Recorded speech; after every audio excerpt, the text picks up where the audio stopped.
I ran up a check, I might do it again. Enemies close, had me thinking they're friends. 10 toes down, I'll be free until the end. Crib outside the city, I don't feel safe in my hands. Took so many years, I'm just waiting for the wins. I'm in debt to no one but the one who took my sins. I do it for real, there's no reason to pretend. If I do it once, I do it again. Add it up, bankroll, euro, peso, add it up, I'm just doing me.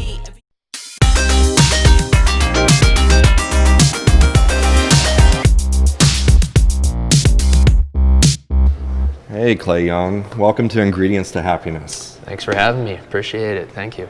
Here we are in the historic Allen Fieldhouse. We're sitting next to the rules of basketball, the original rules by Dr. Naismith. Pretty cool. I will say there's not quite a place like this when it comes to basketball. So incredible. And the fact that Andrew Cameron and Roy Williams at KU Basketball Camp photo is also here. Wow, what a day. And I had to bring, this has been in my basement for, I don't know, 20 something years. Rafe LaFrance, signed jersey, authenticated by Ace Sports in Oak Park Mall for $150. Really? So are you going to hold on to it? I'm going to hold on to it, see what happens. Yeah. You know, it's only going to go up. Yeah, it'll appreciate.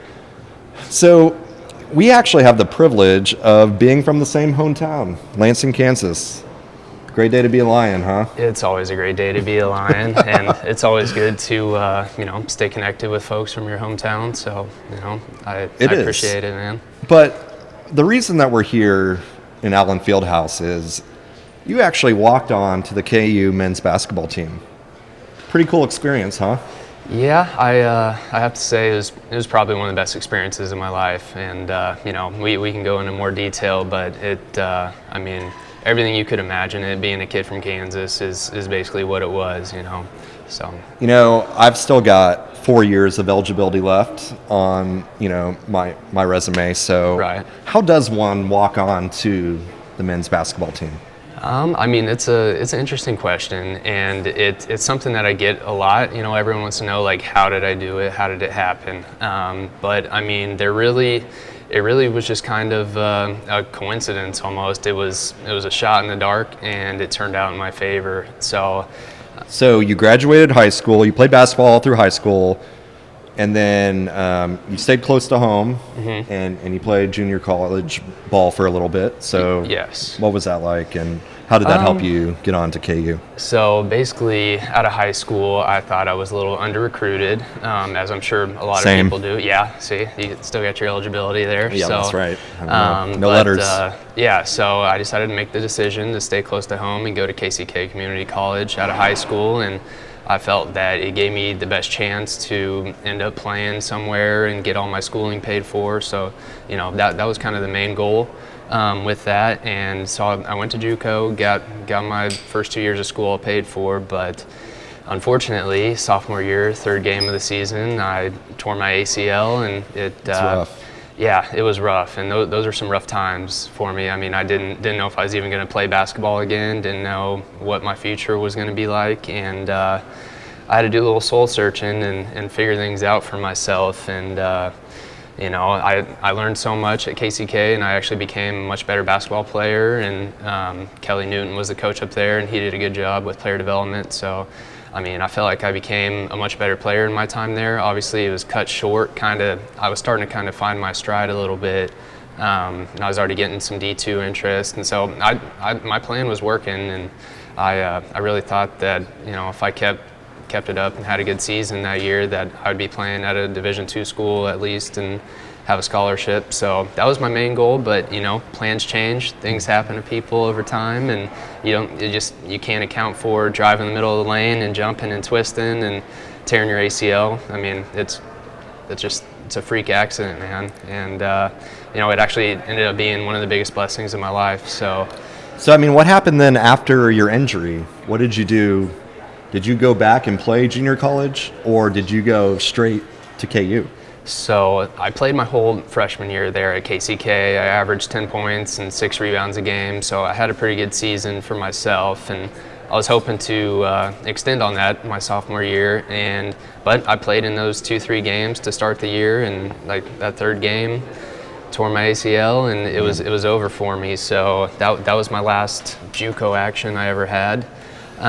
So the moral of the story is to get injured and then you limp on to the team. I mean, I wouldn't go that route. Okay. But whatever works for some people works, and it's something that I never imagined would have turned out that way. But so basically, the real connection's your coach. Yes. So you had a conversation, and I believe he kind of asked you a question about like what your future would be about.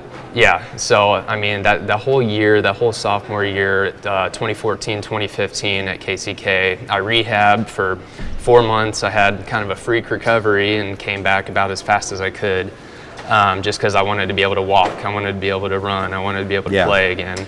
But you're right. Like I had to come to a decision, and my coach, Kelly Newton, like I said, he really wanted me to decide, and it was late. It was like March, April, so my choices were limited, and I basically told him that I did not want to go back and play junior college another year. And after thinking a lot, he was like, "All right, man." Like, we sat in his office for probably 2 hours, and he's like, "All right, so what do you want to do?" And I told him, I was like, "I've thought about it a lot, but I would really like to walk on at a Big 12 school." And he basically, his next words were, "All right, so which one? Which school? Yeah, which one?" Because he had ties to Oklahoma, and I didn't even know he had the amount of ties that he had to KU. Yeah, what were his ties to KU? So I mean, to finish that, to finish that, he asked me where I want to play, and I said, obviously, if I could choose anywhere, it would be Kansas, and that, I think something kind of clicked for him, and he knew. He was like, "All right, well, I'll see what I can do, and we'll see if we can make something happen for you." But yeah, like you said, he had the ties. He was actually recruited by Coach Self when Coach Self played at Tulsa, or not played, coached at Tulsa. Yeah. So he recruited Coach Newton when Coach Newton was coming out of high school or out of JUCO himself. And so that's how he knew Coach Self. And then I believe he knew Coach Roberts through that as well. And Coach Roberts is an assistant. And then he also knew Coach Kortelbaum, who's our student development type coach for the basketball team. So he had multiple. Yeah, to know 3 people on the staff, that's pretty huge. Yeah, he had several angles, and it really ended up becoming, the whole process of me walking on the team almost became like a job interview of sorts. It became, all right, so this is what you want to do. Like he made the phone calls, he talked to the guys up here at KU, and you send in tape and stats and all that. I mean, yeah, they definitely talked about stats, but to be honest, I don't think Coach Self ever saw any film on me. Like, it was just Coach Newton gave his good word that I was going to work hard, that I was going to get good grades, I was going to do whatever I could to support the team. And, I think he conveyed that and tried his best to do whatever he could to make that happen for me. And, lo and behold, it happened. How long was that process? A couple months, right? It took months, yeah. So it wasn't like he made the phone call up here and they decided that, oh yeah, we'll take him right away. It took a long time. And then when you did finally get that phone call, I know there's kind of a funny story behind that. Where were you? So yeah, I mean, I was sending Coach Q emails in like May, and we were connecting back and forth, and Coach Newton was calling the guys up here, and so it was in the works, and I basically had to email Coach Q and send him almost a resume, like, I'm a high character guy, high IQ, gonna work hard, gonna do whatever I can to help the team in any way, basically. And so it took several months, and I enrolled at KU to just be a student. Okay. So at this point, because you'd been kind of a lifelong KU fan, right? Anyway, so this is just a dream to be here, and right. So thinking you're going to be in the stands. So I didn't know. Like I truly didn't know. I had this dream in my head that I wanted to play. I wanted to be a part of the team because I had 3 years of eligibility left, and it ended up working out. But like you said, it took several months, and over that summer, I was really I was just working out on my own, doing whatever I could to prepare in case I got that phone call. And here it comes, I think it was June. So it comes all the way to middle of June, still hadn't heard anything, and the basketball team's getting ready to go play in Korea at this time. So they're busy in the summer, busy as they are ever. You know, summers are pretty low key around here when they're not doing anything. But I mean, they were going to go play for a Junior Olympic, or that medal that they ended up winning over there in Korea. Yeah. So they were busy, and that's right when I was trying to get on. And next thing you know, I'm down in the middle of Tennessee at a music festival with some of my buddies, and my JUCO coach was Bonnaroo. Over at Bonnaroo, and my junior college coach called me and was trying to get a hold of me all day. And I had no service out there in the middle of the farm. My phone was dead, and I get back to our tent later that night. It's like 10:30. I get a hold of him, and Coach Newton basically tells me, he's like, "Hey man, what were you doing? Like, I've been trying to get a hold of you all day." And I was like, "Man, I'm in a whole different state right now, and I'm sorry." And he was like, "Well, I got some good news for you. Coach Self wants to meet with you tomorrow." And I was like, right when he said that, I kind of had a feeling that my whole life was about to change, and it So did you just like pack up immediately and get out of there? No. Were you in a state to get out of there? I told him I told him that unfortunately I wasn't going to be able to make it to practice the next day in Lawrence, but I wish I could have. But I was like, hey, could we maybe wait and do it next week, next Monday, or later this week? And luckily they were able to be flexible, and it worked out that once I got back, I got with my JUCO coach, and we rode up here and watched some practice to get ready for Korea, and met with Coach Self after the practice, and he was kind of sizing me up, looking me up and down, and said that asked about my stats a little bit, and said that he liked me from the jump, so it wasn't an issue for him to kind of move ahead with that process. So I mean, you watch practice. You were not a participant. No. So this coach, Hall of Fame basketball coach, did not see you shoot a basketball, did not see you dribble. I mean, as far as he knew, you couldn't even sprint up and down the court. It was all Kelly Newton's word, and I had that in the back of my head the whole time. Sounds like you owe Coach Newton a lot. I do. I really do, and I'll be forever grateful to him. And because he really was the person. He was the catalyst that kind of put me in position to go make it happen. And then once I got here, it was really tough for me my first year. But yeah, what's that like? So you joined the team, coming off of the ACL tear. Yeah. So you're not even up to speed. No. Let alone up to Division I, right? Top 5 school speed. But what about the teammates? I mean, were they welcoming? Were they like, hey, who's this new kid? That's basically how, when I first started, my day one, I did not know a single person in the entire program. I came in cold, the only somewhat connection I had was throw you a towel and say, all right, water boy, go get me a drink? It wasn't so much water boy, but, when you're the new kid on the block, it's tough, and you got to earn your spot. Yeah. And it's a family here, and it really is, and you kind of gotta work your way into the family, and it's a little bit easier for these guys that they really want to bring in and give scholarships to, and they really want them to hear. As a walk-on, you got to earn it, and you got to because they didn't come after me. I said, hey, I want to come help, so I really had to prove myself and work hard along that whole process. But like you said, going from playing in JUCO and sitting out for a whole year, coming back off of a rehab and an ACL tear,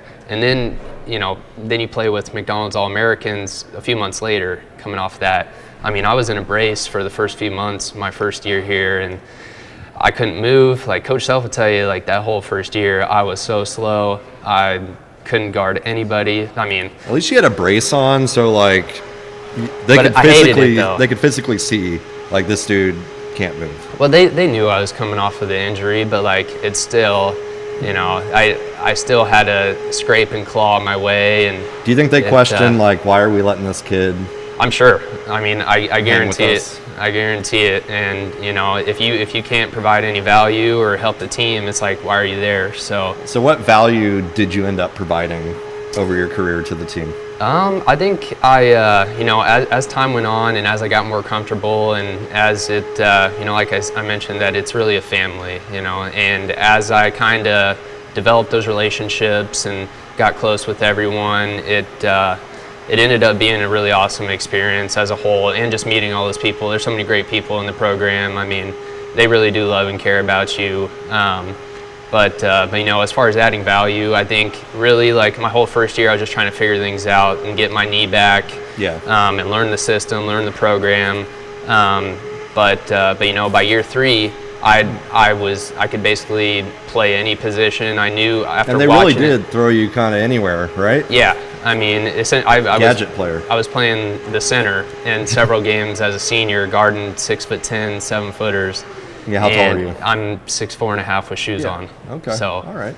Yeah, they list me at 6'5" though. They give me a little Yeah, edge, and they always do that. They always bump up the weight too a little bit. Yeah, I mean, I was 20 pounds heavier when I played here, anyways. But they bump up the numbers a little bit, make it look a little better. But. And don't get me wrong, you got in games, you scored, but would you say like during practice? I know you said practices got pretty intense, and yes, and they'd want you to be physical with the players. Yes, kind of get them game ready. Because as a walk-on, I got way better in my time that I was here, but you still it almost got to the point where the assistant coach T would be telling me hey, if you're not fouling, you're not trying, or if you're not hacking these guys, they're going to see so much bigger and more athletic guys in the game, you got to be that much more physical with them that they can be prepared.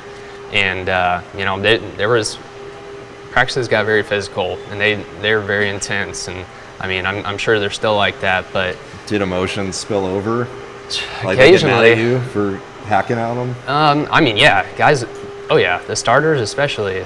Being on the red team. Red team's kind of like the reserve squad, okay. And then blue team is the starters. And Coach Self would basically coach the blue team, the starting 5, and then the next 2 subs off the bench. Okay. And then red team would just be reserves, walk-ons, red shirts. We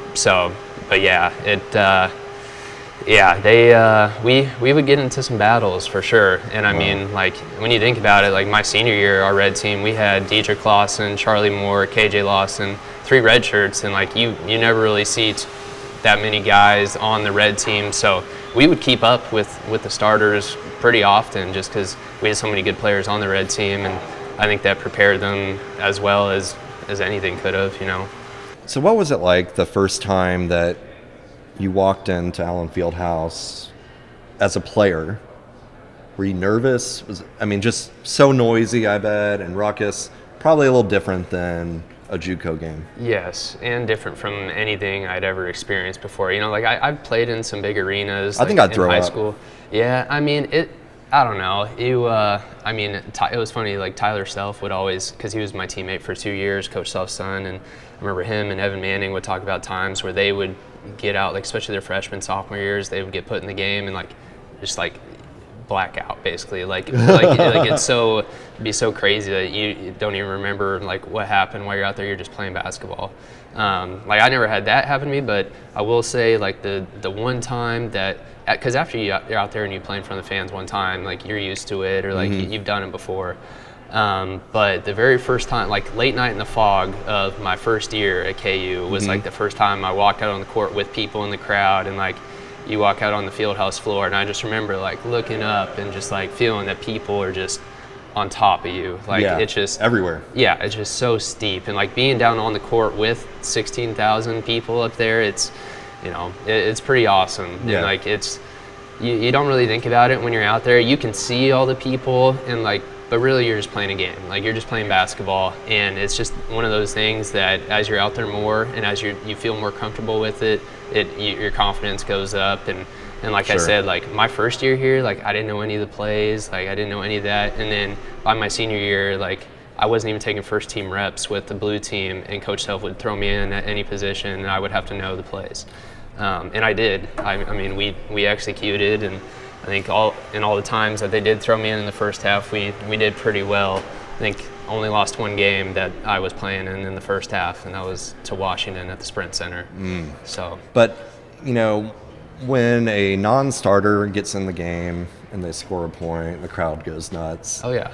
Do you like that? Like, are you embarrassed by it? Like, I remember like when Tyler Self would get in the games and he'd like hit a 3 or something, and everyone goes nuts. Like, yeah, they just won the championship. Yeah, I mean, it's a little different. Like Tyler was a fan favorite, obviously, and he, you know, everyone loved him, and like everyone loves Chris Tehan now, and you know, those are kind of household names. So obviously the fans are going to go a little crazier for them. But like I wouldn't be embarrassed. I would just, it's love, you know. It's fun, right? It's all love.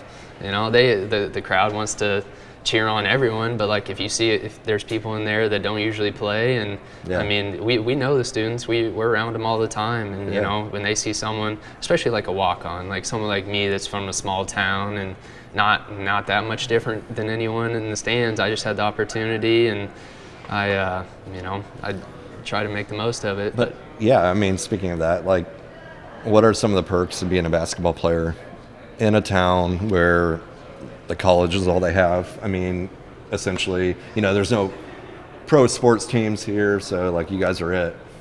I mean, you know, Kansas as a whole, I won't just say that, obviously the basketball program is very storied, and it, you know, the national titles, all the All-Americans, I mean, you name it. Like the basketball team at Kansas is really the pride and joy of the state, I would say. But like you said, I mean, there's no NBA team in Kansas City to compete against. Like, if you want to see high-level basketball, you go to the field house and you watch KU play. And I mean, just being a part of that, like, you know, anymore I won't get it as much, but it still amazes me when I go places and people will recognize me or know who I am. I mean, skipping the lines at the bars, things like that. Yeah, you know, the little fun stuff. You know, we're taking athletes. selfies. Come on now, we don't go out to the bars like that. No, of course not. Just never kidding. that. Come on now. Speaking of unlove, away games, hostile environments.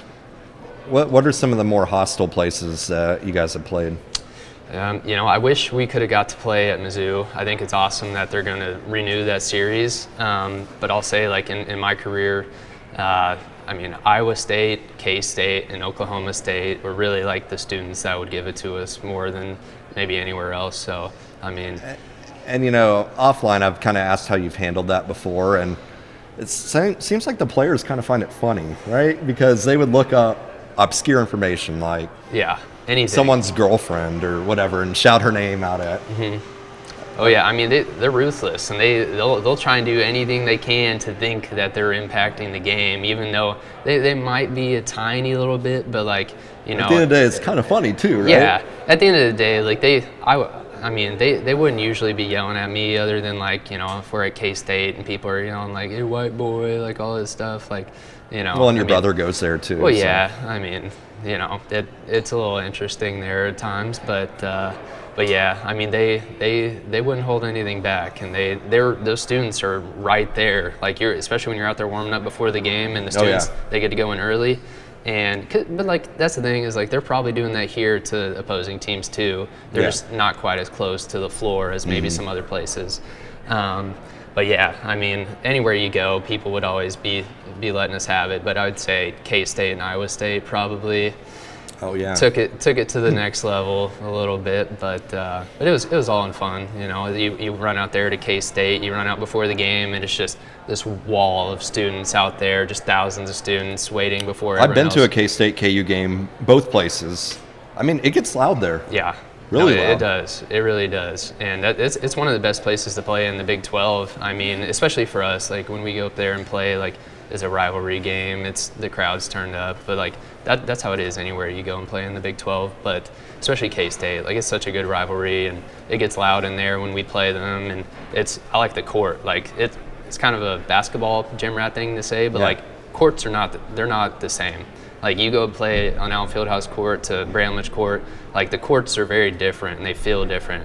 But Bramlage always had a really bouncy court. Like, it's weird, some places in the Big 12 I could dunk in pregame, some places I couldn't. Like, but you know, obviously some of that's just me not being that athletic and not having very big hands. I can't dunk anywhere, so yeah, hey, it's the court, I tell you. Well, they're not bouncy enough. Yeah, no, I know. Hey, you got to find the right one, I guess. But I mean, in my short period of bouncing up basketball on Allen Fieldhouse court, I didn't feel like it was that bouncy. It's not. It's not ridiculously bouncy, but it's a good court. Oh, for sure. Won a lot of games in there, so. as a matter of fact, KU has won over 70% historically of all their basketball games in Allen Fieldhouse. And I think it's even higher under Coach Self. It probably is. I mean, he can't have more than 15 home losses in his time that he's been here. I mean, he's been here, 17 years? Long time. 16? I don't know, something like that. I mean, that's just a testament to the fans that come here, cheer you on day in, day out, no matter if you're playing a small school, or even exhibition rival. games, Yeah. even it sells out in exhibition games, man. Yeah. And you don't see that very many places. Even like other blue bloods, they might not have that. But I mean, we really are blessed. We have the best fans in the country, like you said, and just to have a Hall of Fame coach as well, and just the great other people in the program supporting you too, is pretty awesome. So what's your degree in? So I graduated with my bachelor's in sports management with a minor in business. And what are you doing now? So right now, I actually am working with Connor Tehan over at Merrill Lynch and doing a little financial advising. Connor Tehan played for the Jayhawks. Yes, he did. He played from 08 to 13. And he's making a name for himself in the financial world. So yeah, it's I'm sure you're learning a lot. Yep, absolutely. So that's really neat. Yeah, I mean, just being able to help people, and I want to end on things about happiness. This podcast is about happiness. Sure. Can you talk about your current state of happiness, and maybe how we've talked before about how you want to make sure that you don't peak and make just being a member of the Jayhawks like your defining moment of your life. Right, and it's interesting. We talked about it coming down off a plane here, and you're on a private plane once a week, and playing basketball is your job essentially, and you're with all your buddies every day, and you get 3 meals a day all taken care of for you. I mean, it really was one of the best experiences in my life, and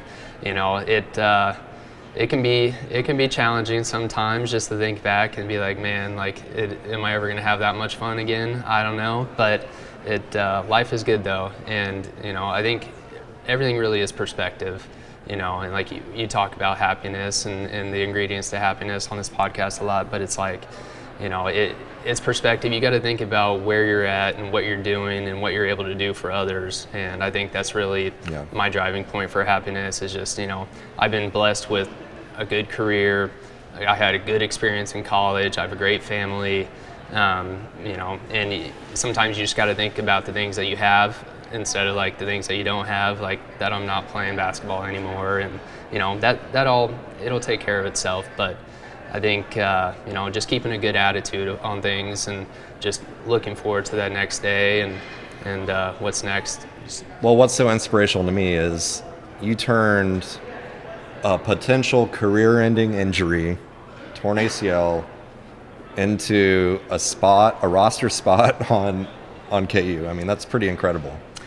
Yeah, it doesn't happen for everyone. And, like you said, you joked about it. Hey, maybe sometimes getting hurt is your best way into a different opportunity. But, I wouldn't say that, but, you could spin that in sometimes things that... It could have gone the other way. Right, it could have. It very easily could have. Yeah. But, sometimes things, or, when you're at your lowest, or, whenever something bad happens that you just can't even imagine, sometimes there's a hidden opportunity that you never would have had the chance to do. And I think that's really the underlying story behind my story, is that, life happens. Things are unexpected. Different things pop up in life that you can't account for.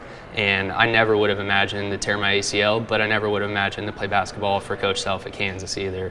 I think it definitely can be kind of a motivator for others that, maybe sometimes when you get set back in life, that it's just the beginning of something much better for you. And that's essentially what happened to me. Great. Before we go, any funny stories about Coach Self? Is he a funny guy? Yeah, he's hilarious. He's a funny guy. And seems to care about his players a lot too. Yeah, he's a player's coach for sure. And it's just like if you do what he's asking you and you listen to him and you care and you try, they're going to do whatever they can to help you be successful. And I mean, Coach Self is the epitome of that.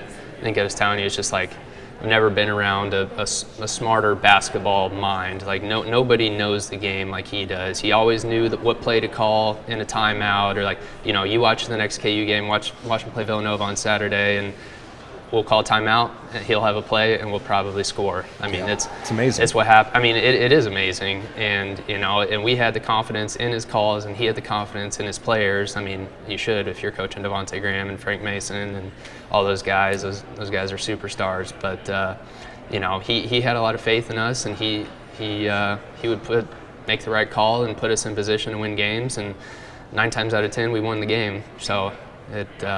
But I will say one of the funniest stories of Coach Self with me, I think I was telling you about it, but it was in my first year, and like I told you, like I didn't know anybody in the program coming in. So like I'm out of the blue basically. Everyone's like, who's this new kid? Like, where's he from? What's his story? Like, I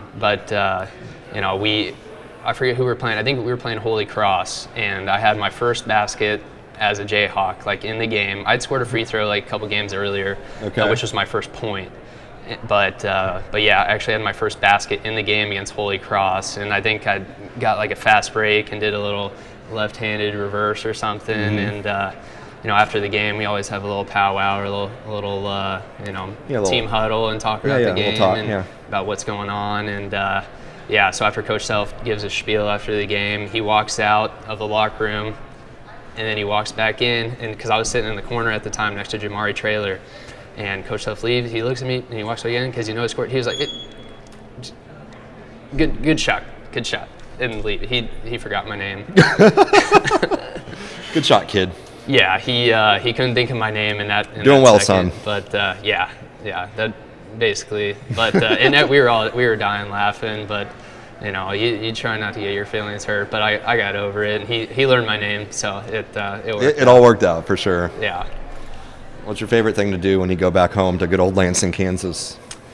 I mean, honestly, when you think back, like now that I've been in different parts of Kansas and now I'm living on the plaza, it's like we really didn't have a lot to do back in Lansing. And I just like going to spend time with my family, go to La Mesa maybe, yes. Eat some enchiladas. And that's exactly what we do when I go back. I go to La Mesa, I hang out with my family. More than likely, I'm out at my parents' house because they've done a great job in keeping up their house out there and building it to what they want it to be. And I mean, got a basketball court and a swimming pool, and it's a whole compound in itself. So it's a little oasis in sort and out in the country. So if I ever go back to Lansing, I'm usually out there just hanging out. Yeah. Don't ever really go into town, but it's always nice to go back and kind of escape the city and breathe some fresh air. Absolutely.